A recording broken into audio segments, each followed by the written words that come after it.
Kasi napaligsahan kayo, napipikuna ko, napaligsahan kayo, kakwento, kamura, kung ano-ano. Okay, may karapatan ka, magbatikos o murahin ng isang presidente kung may ginawa sa'yo. Tulad ko, may ginawa kasi ang mga kalaban ko sa akin, kaya talagang inaasar ko. Nagpapasalamat ako dahil sobra mo ngayon, nirerespeto sa PNP Chief Nicolas Torre, di ba? So, i-explain ko sa'yo, sa PNP Nicolas Torre ay sasabihin ko sa'yo, uto-uto, ang hari nila, asawa ko, ha? Asawa ko, ang hari nila, Atrina nila, ang kabit ng asawa ko, na CEO President ng Elite Force Security Groups, ha?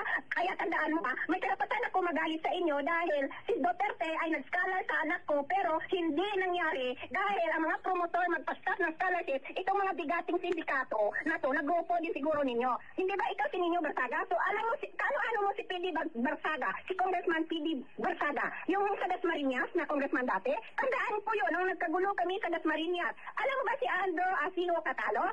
IT expert, hacker, and scammer international from Amazon Company. Oh, ito ang nangyari. Kaya namatayan si PD Barsaga, pinadala sa USA, kaya ang mga pasaway man ng mga drug sindikado international. Sinutsaba nila doon ang mga doktor na bakunahan si PD Barsaga para mamamatay. O di ba? Ngayon nagulat ka ngayon, nalaman kong sikreto, no? At si Barsaga kay, ano mo ba si PD Barsaga na congressman ng Dasmariñas?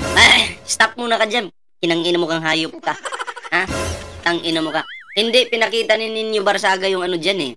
Yung number eh, no? Kung ano-ano mga minimension niya, ano-ano mga pangalan yung dinadrop niya. Kesyo, close ko si ano, kilala ko si ano, dyan kami, ang daming katangahan. Ito pong babaeng ito, mga pre. Ito po yung nagbanta kay Ninyo Barsaga. Busesan nyo po ito, ha? Oh. Ito po yung nagbanta kay Ninyo Barsaga. Okay? Minessage ko na nga eh. Sabi ko, rest in peace in advance sa'yo, ha? Oo. Minessage po nito si Ninyo Barsaga at pinagbantaan yung buhay na ipapa-kidnap daw. Oo. Ito, basahin po natin, ha? Yung kanyang, ano dito? Yung kanyang, ito, may number dito, ha? Ito na. Aha. Yan. May number. Tawagan nyo po yung number na yan. Sabi po Ninyo Barsaga, sino po ito? Tapos, nag-chat yung putang inang babae na to. Sabi niya, Liza Silanga, Maymay, pakidnap na kabit ni Ronald, Idrina, at pakaon naton putay na sa mga adik na preso.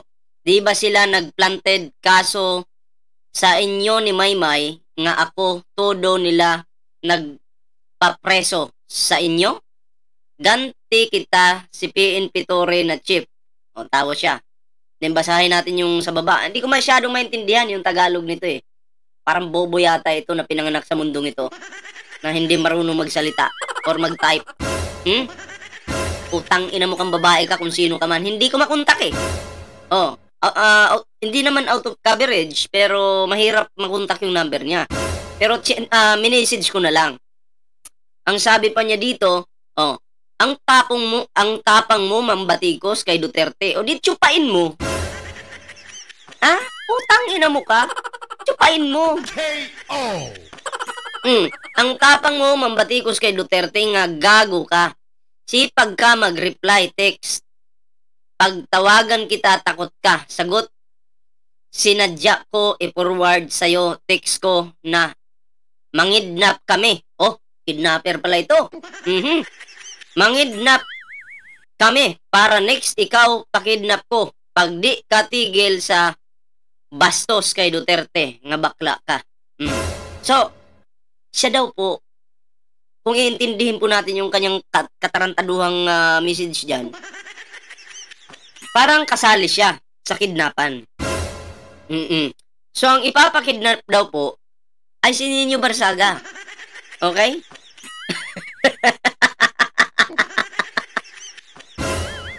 Walang yan. Papakidnap mo. Natatawa ako. Ay, nako. Bilib ako dito sa mga DDS, ano? Ang hilig manakot. Pero kung magkita lang tayong babae ka, kung sino ka man, magpapakidnap ka, gilitan na lang kita sa liig.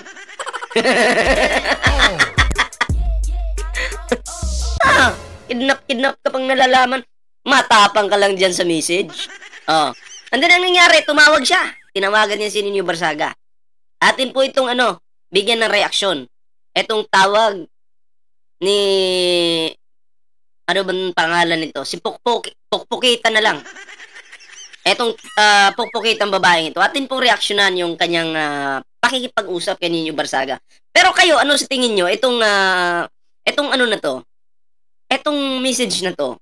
Etong Liza Silinga Maymay, sino kaya ito? Alam nyo ba yan? Kasi may mga dinadrop name siya. Mahilig po siyang mag-drop name. Hindi ko kasi maintindihan yung Tagalog niya.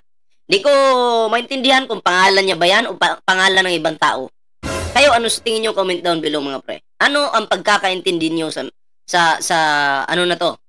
Sa message na to? May number dyan. Hindi naka-blurred yan.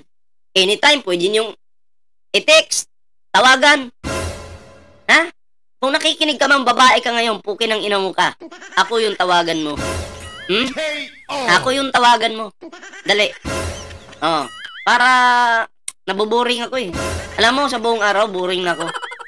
Boring talaga. Sa totoo lang. Yung mga basher, wala na eh. Nalulusaw, natatakot yata. Kasi nagkakaroon na ng pangil yung ating gobyerno ngayon. Kaya, unti-unti na silang nagtatago. Kaya ako, naboring. Diba? Buti na lang may mga ganito. Sige. Antayin ko yung tawag mo ha. Facebook page ko, Ballpointman 2.0. Sige lang. Tawag ka lang. So, eto na mga pre. Bigyan natin ng reaksyon yung reaksyon naman ni Nino Barsaga dito sa pananakot sa kanya na siya ay papakidnap daw. Huwag niyong ipapakidnap to. Baka yung magkidnap nito, tsupain pa niyan. Ha? Baka uwing luhaan niyang magkikidnap dyan. Sabi ko sa inyo. Tuloy natin to. Mga kaibigan, ang pananaw ko sa buhay sa mga taong nagte-text sa akin, nagbabanta, nakasyo kung may gagawin sila sa akin, ito lang po ang sasabihin ko sa inyo. At how many times ko nang sinasabi ito, ang isang tao, kahit anong gawin mo, kung tayo'y mamamatay at dumating ang takdang panahon na oras na natin, wala tayong magagawa. Napanood niyo yung pelikulang Hari ng Sablay? Ako hindi ko napanood yun. Kung hindi mo napanood, pareho tayo. Pero ang kwento ganito. Kahit anong gustuhin man niyang magpakamatay, dahil hari siya ng sablay, hindi siya mamatay-matay. Kaya tama yung sinasabi ni Barsaga. Kahit anong banta niyo sa tao, kung hindi pagugustuhin ng Diyos yan na siya'y kukunin, hindi niyan mamamatay. Untouchable yan. Invincible yan. K.O. Diba? Pag hindi pa po natin oras at hindi pa po tayo panahon para kunin ni Lord, kahit anong banta sa buhay natin, hindi mangyayari yan. Kung hindi pa ihintulutan ng Diyos. Tama. Yung mga taong nagbabanta sa akin, minsan mga text-text, tawag kung ano-ano, gawin nyo na lang. Huwag nyo na akong daanin sa text kasi hindi po ako natatakot sa mga ganyan pananakot. Ang totoong papatay ng tao, hindi ka na iti-text. Bakit? Para hindi ka makapaghanda. Yun. Pero ang mga taong duwag at puro lang yabang, puro lang hangin yung laman ng katawan, idadaan yan sa text, sa mga tawag-tawag, mga pananakot, yun. Yun po yun. Ha? Klaro yun. Pero, kung ikaw ay matapang, bibigyan mo ba ng chance na makapaghanda yung kalaban mo? O yung target mo? Siyempre, hindi. Diba? K.O. Tama yun. Tama yung sinabi ni Nino. Ako masasabi ko, kung nasagasaan ko man ang inyong mga idol nyo, kung nasagasaan ko man ang kung sino man sinusuportan yung politiko, ito po makinig kayo. Sandamukal kayong tangat bobo. Mga pukin ng ina ninyo. Didiis itong tumawag sa akin kanina. Manang, isa pong mensahe ko lamang sa iyo. Manang, makinig kang pukpukang animal ka. Pati yung anak mo, putang ina ng anak mo, Manang, ha? Magsama-sama ng putang ina ninyong pamilya. Ha? Para klaro. Para malinaw po ang lahat. Putang ina, tawag ka nga sa akin.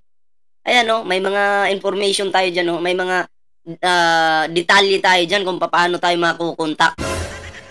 Simple lang yan. Tawag kayo, putang ina nyo. Ha? Puro kayo pananakot dyan. Ipili mo ako pag mamamatay ka na para makapagkape po ako sa burol mo. Ay, dapat ako rin kasama. Oo. Ano ba? Ano bang gagawin natin yan? Cremate? Ako na yung susunog sa bangkay niyan. Pa-cremate natin, sponsor ko na. Anong klaseng cremate? Yung ano lang, kahoy-kahoy lang yung yung gagamitin natin pansunog. Sponsor ko na yung kahoy. Pakinggan niyo po ang buong pag-uusap namin nung taong nagbabanta po sa akin. Nandyan po sa screenshot yung text message niya, pati yung voice na nirecord ko po siya gamit ko pong isang cellphone sa mga tawag niya po kanina sa akin. Oh, ito na. Pakinggan natin. Hello. Pakinggan natin, ha. Ikaw ba si Lilo Barsaga? Oh, bakit po? Okay. Nakuha ko ang cellphone number mo sa page. Ang makinig ka, hindi mo ako kaaway.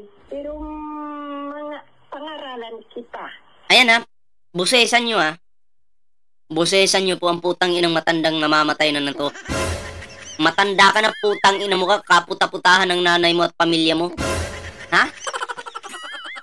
Mga ngaral ka pa? Kukunin ka na ng lupang animal ka?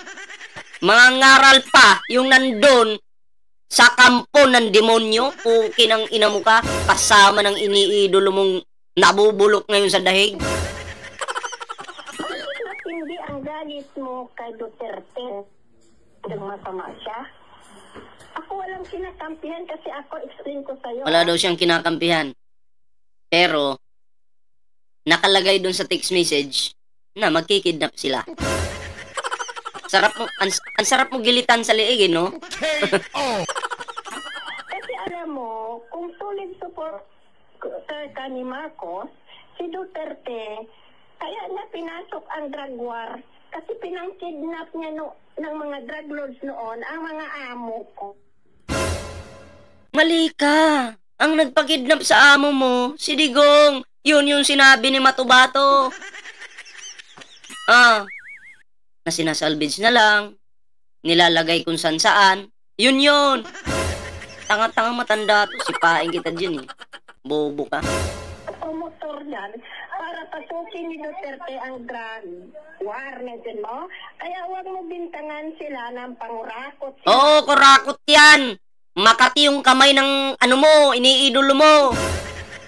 Diba? Sarap mo sipain ah. Nagigigil na yung pa ako, kinikilig na yun. Magre-release na yung pa ako ba? Gusto nang mag-release oh. Oo. Gusto mo marilisan kita? Ay, nako, ano bang tinatamaan dito? Tumama pala sa bakal yung sipa ko eh. KO! Aray ko po.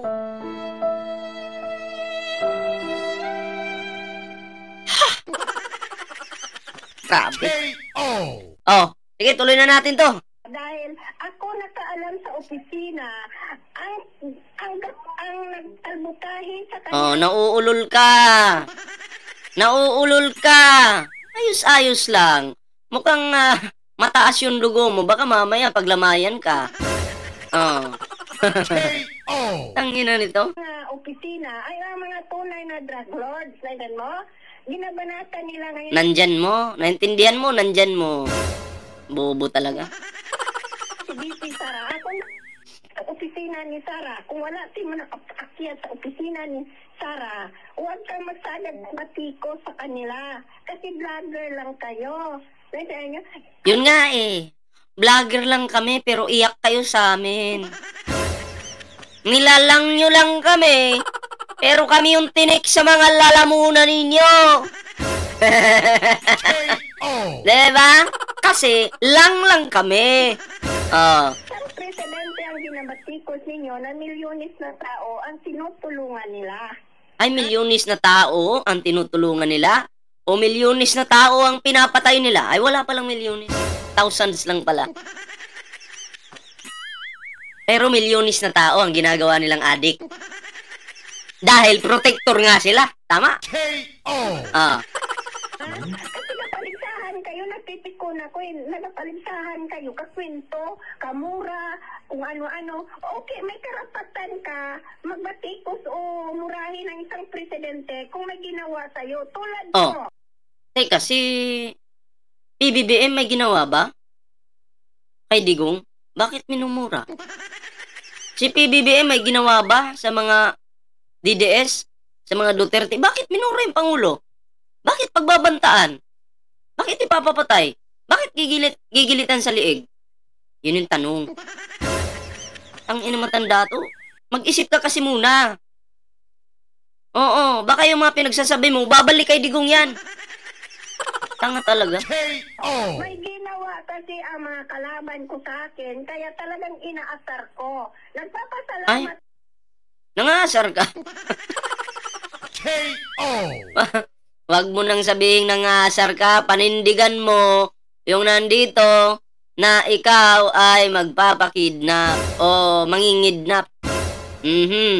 Ayan, sabi dito, mangidnap kami para next ikaw pakidnap ko. O wag mong sabihin nangasar ka lang dito. Hindi ganon. Ikaw ay gustong magpakidnap. Oh. Wag mo nang baluktutin yung mga pinagsasabi mo dito. Eto yung message mo, yan yung number mo. Tarantado ka, matanda ka, putang ina ng pamilya mo. Oh, tuloy natin to. ako dahil sobra mo ngayon nirerespeto sa PNP chief ni Colastore, di ba? So, i-explain ko sa'yo. Sa PNP ni Colastore ay sasabihin ko sa'yo, uto-uto, ang Okay, si PNP Nicolas Torre ay uto-uto. Wow! Oh, PNP Chief Nicolas Torre. Uto-uto ka daw. O bakit?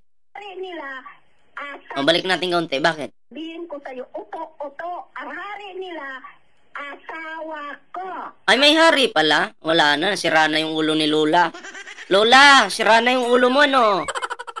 Oo, sana ako yung tinawagan mo, Lola. Puki ng ina mo ka. Ha? KO. May hari na pala ba? Galing. Tang ina matanda ito. Oh. Kung Lola ko to talaga, ilibingin ko to ng buhay. Ha? Asawa ko, ang hari nila, at reyna nila, ang kabit ng asawa ko, na CEO. Oh, tamo, tanga yung asawa mo. Kasi may kabit pala. O bakit nagkabit yung asawa mo? Oh, kasi sabi mo may kabit eh. Bakit nangabit? Kasi pangit ka. Yung mukha mo, mukhang talampakan. Oh, hindi magi-enjoy sa'yo yung asawa partner mo. Kasi pangit ka. Ayan, kaya nagkabit. Ang ina mo ka, hindi ka tanggap-tanggap yung pagmumukha mo. O president ng Elite Force Security Groups. Ha? Kaya tandaan mo ha, may karapatan ako. Hoy, ninyo Barsaga, dapat hindi mo nang pinatulan yan. Mukhang mamamatay na, oh. Baka mamaya may stroke yan. Kaya siguro hindi ko matawagan dahil na-stroke na. Alis sa inyo dahil si Duterte ay nag-scholar sa anak ko, pero Kaya pala. Gusto mong gusto mong puriin kasi nag-scholar. Oh, nag-scholar. Oh, ibig sabihin, anong tawag doon? Iniidolo mo kasi mahal na mahal niya ko na yung anak mo. Mali ka, babae yung anak mo eh. Gusto lang halikan yan. KO. Kunyari lang yun, scholar. hindi nangyari dahil ang mga promotor magpa-stop ng scholarship, itong mga bigating sindikato na to, nag-uupo din siguro ninyo. Hindi ba ikaw si Nino Barsaga? So, alam mo, kaano-ano mo si PD Barsaga? Si Congressman PD Barsaga. Pakinggan niyo yung mga sasabihin niya, wala na sa tono eh. Kung ano-ano na. Ito yung topic, biglang lilipat sa ibang usapin. Parang tanga na eh. Oh. Saga, yung sa Dasmariñas na congressman dati, tandaan ko yun nung nagkagulo kami sa Dasmariñas. Alam mo ba si Andrew Asino Catalo? IT expert, hacker, and scammer, and Ito kung hahanapin tong matandang baboy na to, madali itong matrace. Kasi bakit? Nagda-drop name. Imposible sa lahat ng din-drop name niya, walang nakakakilala sa boses niya. International from Amazon Company. Oh, ito ang nangyari. Kaya namatayan si PD Barsaga, pinadala sa USA, kaya mga pasaway man ng mga drug sindikado international. Kinutsaba nila doon ang mga doktor na bakunahan si PD Barsaga para Hindi ba ito si Cynthia? Kaboses ni Cynthia. KO. Manang Cynthia! Hoy! Kaboses mo to ah! mamatay. O, di ba? Ngayon, nagulat ka ngayon, nalaman kong sikreto, no? Kasi Barsaga ka eh. Kano-ano mo nga si PD Barsaga na congressman ng Dasmariñas, Cavite at Jenny na si Mayor Jenny Barsaga. Kasi ganito ang story. Ang ina, magkukwento na. Storytelling na to. KO. Ganito yung story. Sana all puta. Alaman ko ang mga sikreto. Manang, sandali lang. KO. Manang. Sige. Tingnan natin.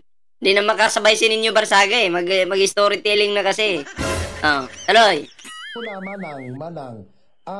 Tinatanong mo ako about dyan. Pagsasalitain mo ba ako o ikaw lang ang magsasalita? Okay, siyempre, hindi ka naman nagsasabi na magsalita ka. Kaya, Oo nga naman pala. Magsabi ka kasi. Ay, sus Mariusip naman. KO. ito ang salita ko. Okay. Explain ko lang sa ko. Sige po. Ganito po ate ha. Habang nag-uusap tayo, naka-voice record ka. Okay? Narinig ko. Nakuha ako. Nire-record mo talaga ang boses ko. Talaga Okay. ganyan kahit sa Ganit- office ka presidente, nagsalita ako eh. Ganito. Makinig ka po. Salamat. Makinig ka. Sa mga pinagsasabi mo, unang-una, wala akong pakialam sa'yo. Okay? At pag ikay namatay, sabihan mo ako, magkakape ako sa burol mong puki ng ina mong matanda ka. Mapipikon yan. Nayari na ngayon. Mapipikon yan si Lula. Kaya pala hindi ko makontak. Baka patay na yun. Sa sobrang pikon. Dahil minura mo pala. KO. Hoy, papakidnap ka na niyan. Minura mo. Yari ka. Tuloy natin yung magmarites tayo. Tingnan natin kung ano yung reaction ng tangang matanda. Ha? Doon ako na... Narinig mo sinabi ko? Narinig mo sinabi ko? Narinig mo ba sinabi ko? Narinig mo? Narinig mo? Nakinig ka nga. Pag namatay ka, ipili mo ako, magkakape ako sa burol mo. Teka. Sino ba yung magre-reply nun? Yung kaluluwa? Paano siya i-PPM kung ano?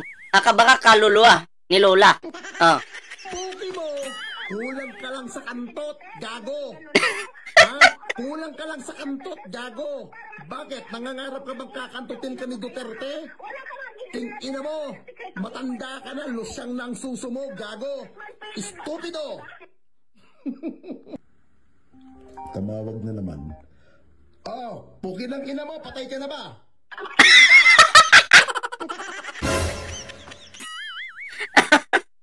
Putang ina. Uy, nako po. Sige. Tuloy natin. Pagkatapos ko nito, may anong tayo mamaya. Tuloy natin. Puki ng ina mo, maghanap ka na lang ng makikinig sa sasabihin mo. Bigla ka Ina mo. Ina, anong sakit ka? Ano ba? Makinig ka sa sinasabi ko. Putang ina mong matanda ka, kulang ka sa iyot, gago. Kasi gina-explain ko Wala akong pakialam sa'yo. Kung meron ka mang komento at meron kang sama ng loob, ilabas mo yan sa social media, gago. Mag-explain ka sa kapwa mo, baliw. Maghanap ka ng kapwa mo si Raulo, gago. Ayan na. Hindi pa nakita yung number dyan. Ito, papakita ko yung number. Ayan na. Pwede nung kontakin yan. Tinawagan ko kasi ito kanina. Hindi ko makontak. Iba yung iba yung lumalabas eh. Mahirap kontakin yung number niya. Okay, try nating tawagan mahirap eh. Ayan na.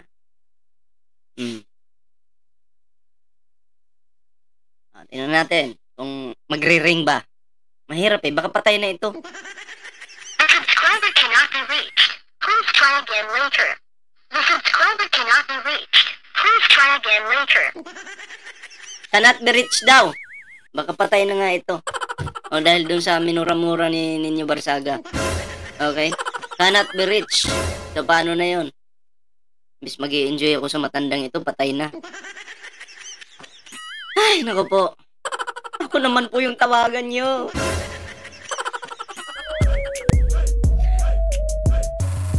Anyway, yun ngayon lang po yung ating video ngayon mga pre. Ayan na, salamat po sa pagsama dito sa ating video ngayon. Bukas, mamaya, kita-kits po ulit tayo sa susunod na video natin mga pre. Maraming salamat po ha. Chinat ko na yun eh. Aywan ko kung tatawagan ako. Sana ako naman tawagan. So ayan, bago tayo magtapos, may TikTok tayo, may Facebook tayo. Sana po yung follow yung ating mga social media accounts. Ayan, and syempre, ang ating YouTube channel. Ayan ha, huwag kalimutang mag-like, share, and subscribe. At also, ring the notification bell para naman po maging updated kayo sa lahat ng mga uploads natin. Ayan, maraming salamat po sa inyo lahat. Kita-kits po tayo sa susunod na video. Bye-bye po muna, pansamantala.